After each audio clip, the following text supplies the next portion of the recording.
អូខេសួស្តីបងប្អូនអរគ្នាថ្ងៃនេះគឺខ្ញុំមកប្រាប់ពីរបៀបភ្ជាប់កម្មវិធី Telegram ហ្នឹងកុំឲ្យវាអស់លុយអញ្ចឹងយើងមានកម្មវិធី2ដើម្បីអាចធ្វើបានទី1គឺកម្មវិធីហ្នឹងដែលខ្ញុំធ្លាប់បង្ហាញហ្នឹងហើយយើងបើកវាបងប្អូនហើយយើងបើកដូចខ្ញុំមកយើងចុចបើកមកយើងរបៀបភ្ជាប់នេះយើងដាក់ Wi-Fi ភ្ជាប់ទៅហ្នឹងហើយយើងដាក់ Wi-Fi ភ្ជាប់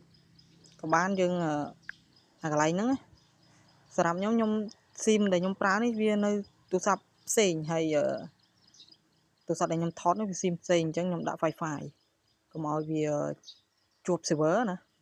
កាលណាវាជួប server វារៀងរញ៉េរញ៉ៃតិចអញ្ចឹងបងប្អូនចូល Play Store ហើយសម្អាតវាទី1យើងបើក VPN ហ្នឹង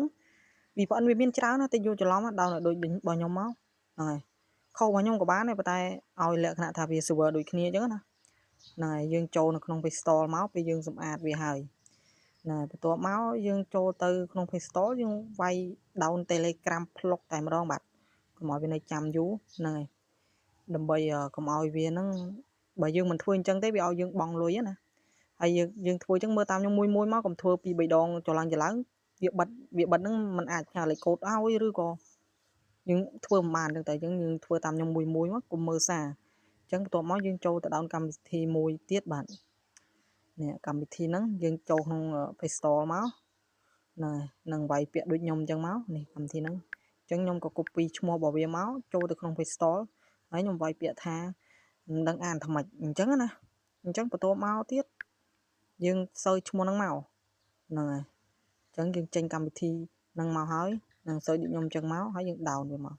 ហើយកម្មវិធីនេះវាស៊ីមេរ៉ាំតិចទេហើយបងប្អូនភ្ជាប់ហើយបងប្អូនចង់លុបកម្មវិធីនឹងចេញក៏បានអត់មានបញ្ហាអីទេគ្រាន់តែថាយើង down មកដើម្បីយកមកប្រើសិនទេហើយយើងចូលក្នុងកម្មវិធីហ្នឹងមកដើម្បីអនុញ្ញាតហើយអាកន្លែងនេះបងប្អូនជ្រើសរើសអាកន្លែងណាដែលគេមិនទាន់ប្រើកុំរើសដូចខ្ញុំ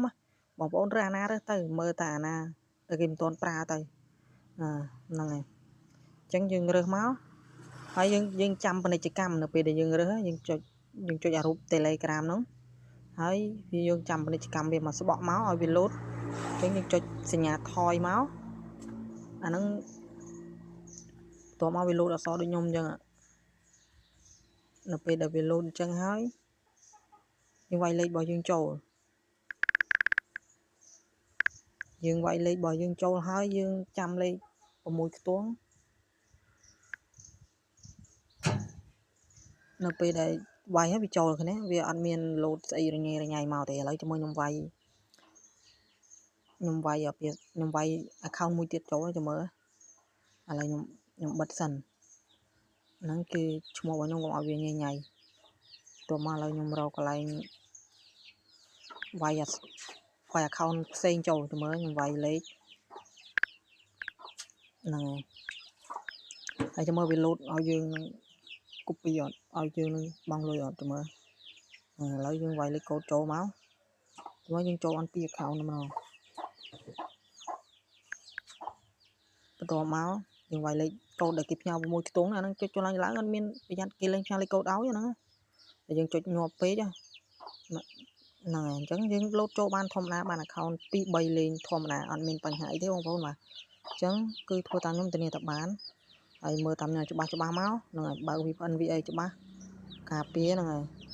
ប្រឡងប្រយ័ត្នគេបង់លុយទៀតអូខេ